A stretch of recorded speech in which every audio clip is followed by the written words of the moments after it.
Olá, sejam bem-vindos a mais uma aula da nossa disciplina de Sistemas de Controle Digital. Eu sou o professor Caio Magno e essa é a nossa última parte sobre transformada Z. Hoje, nessa nossa aula, nós vamos verificar algumas propriedades dessa operação. Assim como a transformada de Laplace, por vezes pode ser complicado calcular a transformada de Z de alguns sinais ou de alguns sistemas sem o auxílio dessas propriedades, como multiplicação por uma constante, linearidade, deslocamento, teorema do valor inicial e do valor final. A primeira propriedade que nós vamos estudar é a multiplicação por uma constante. Sempre que um sinal ele for multiplicado por uma constante A, a transformada Z desse produto A vezes x de t vai ser igual a constante vezes a transformada Z do sinal. Ou seja, a transformada do sinal vezes a constante é igual a constante vezes a transformada do sinal de forma isolada.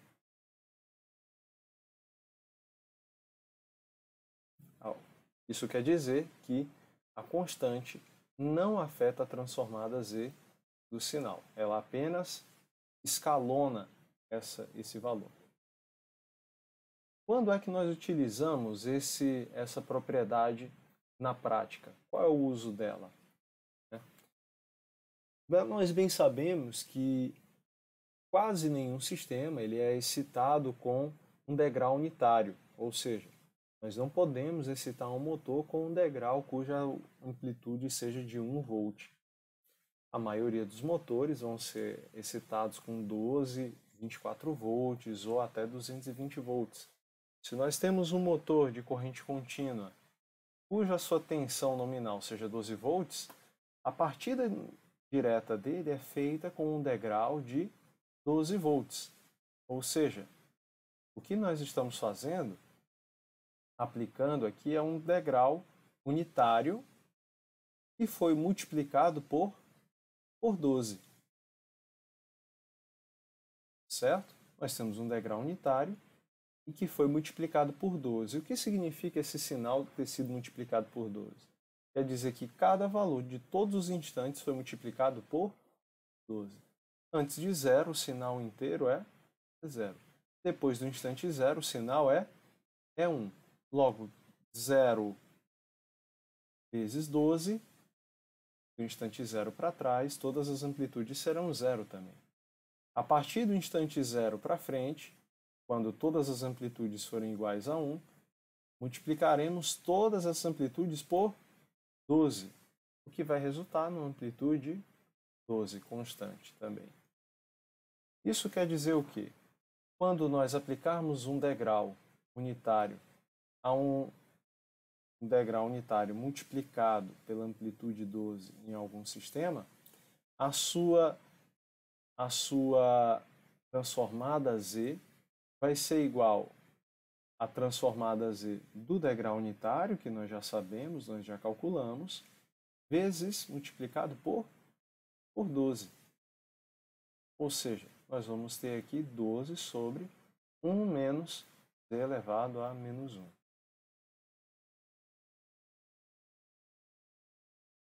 Quando nós fazemos partida suave de um motor, nós não utilizamos um degrau para acionar o motor. Nós utilizamos uma rampa. Essa rampa é obtida a partir de um inversor de frequência. O sinal em rampa é um sinal que cresce gradativamente com o tempo a uma determinada razão. Nesse nosso exemplo, nós temos que ele está crescendo a razão 6, ou seja, cada instante ele vai crescendo 6 unidades, ou seja, no instante 0 o valor da amplitude é 0, no instante 1 a amplitude é 6, no instante 2 a amplitude é 12, no instante 3 a amplitude seria 18. E assim por diante. Quando nós temos uma rampa unitária, ela é definida no tempo discreto dessa forma. x de k é igual a k, quando k é maior que 0, e 0 quando k é maior menor do que zero. Uma rampa com razão 6 é um sinal de rampa unitária, ou seja, rampa unitária é a rampa cuja razão é 1, porém multiplicado por 6. Ou seja, quando nós temos uma rampa com razão 6, ela é igual a uma rampa unitária multiplicado por 6. Onde, para instantes de tempo maior ou igual a zero, nós temos 6 vezes k. Para instantes de tempo menores do que zero, nós temos 6 vezes, ou nós temos apenas zero, perdão. A transformada z desse sinal v, que é a rampa de razão 6, vai ser dada por z de v de k, que é a rampa de razão 6. Substituindo, nós temos 6 vezes x de k, onde x de k é a rampa unitária. Logo, a constante pode sair da operação da transformada z.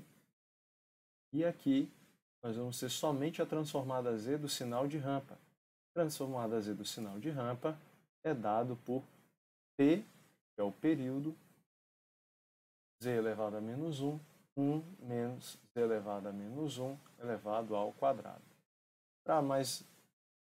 Para descobrir como nós calculamos essa transformada z, vejam os nossos exercícios resolvidos. Propriedade de linearidade. A propriedade de linearidade, ela diz que quando nós temos dois sinais, f de k e g de k, que são multiplicados, ambos multiplicados por constantes alfa e beta, né, formando um sinal x de k, cuja sua soma forma um sinal x de k. A transformada z desse sinal x de k, que é a soma ponderada de f e g, vai ser dada pelo alfa vezes a transformada de f, mais beta vezes a transformada de g. Essa é a propriedade da linearidade, ou superposição, que nós falamos, o princípio da superposição.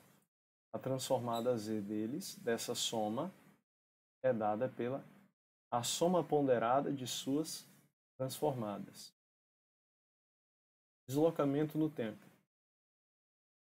Muitas vezes nós não aplicaremos um sinal logo no instante em que o nosso sistema é iniciado. Muitas vezes a gente vai ter algum atraso no acionamento, ou então na entrada do nosso sistema. Nesse nosso caso, esse degrau está aqui deslocado em A instantes de tempo à frente. Quando nós dissemos que um sinal está atrasado, nós utilizamos essa representação aqui, x de k menos A. Isso quer dizer que esse sinal está atrasado. A transformada z de um sinal deslocado no tempo é dado por x de k, z de x de k menos A, vai ser igual a z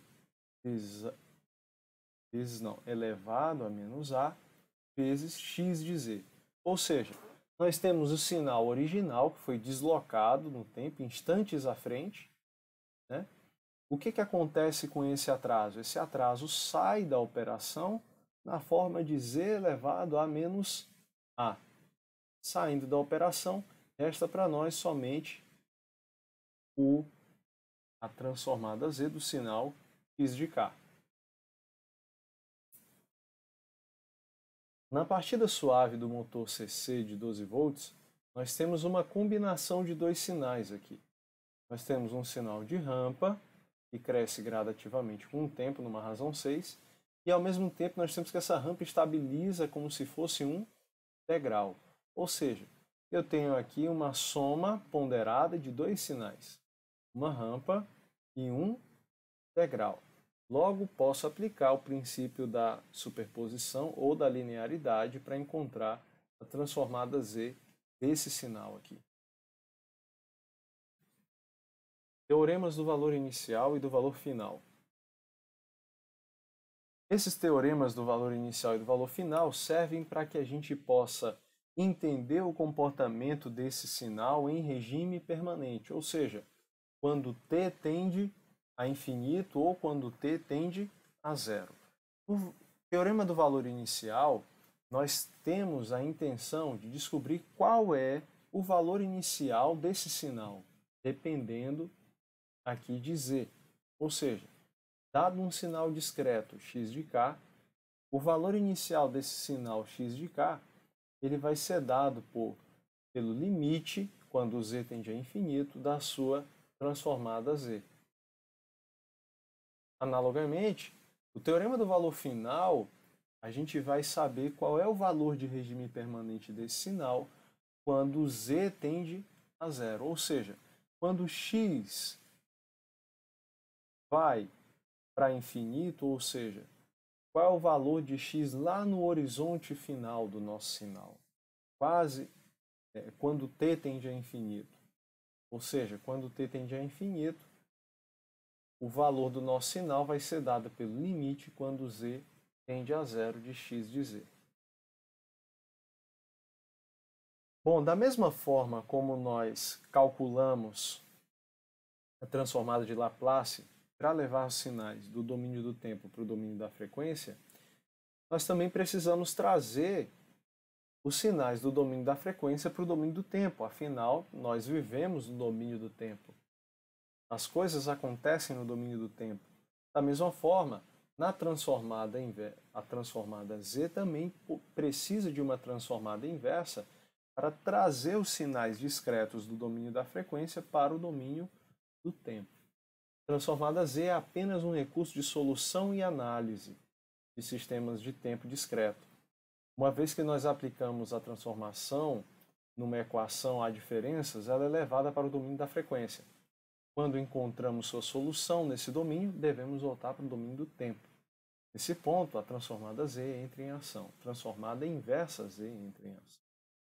Ela nos leva à equação do domínio da frequência para o domínio do tempo discreto. A forma mais simples de realizar essa operação é através de tabelas que relacionem as funções no tempo discreto e as suas correspondentes na frequência, conforme o slide seguinte. Você vê que aqui nós temos um sinal de degrau, o equivalente dele em S, ou seja, no domínio da frequência de tempo contínuo, e aqui em Z, no domínio da frequência de tempo discreto. Ou seja, toda vez que encontrarmos algo semelhante a isso, nós teremos um degrau. Toda vez que nós encontrarmos algo semelhante a isso aqui, 1 sobre 1 menos e elevado a atz elevado a menos 1, nós vamos ter um sinal exponencial no tempo, e assim por diante. Quando lidamos com funções aparentemente que não se encontram na tabela, nós precisamos usar o recurso das frações, da expansão em frações parciais, a mesma maneira que nós utilizávamos em tempo contínuo. Mas esse é um assunto que vai ficar para a nossa próxima aula. Até lá!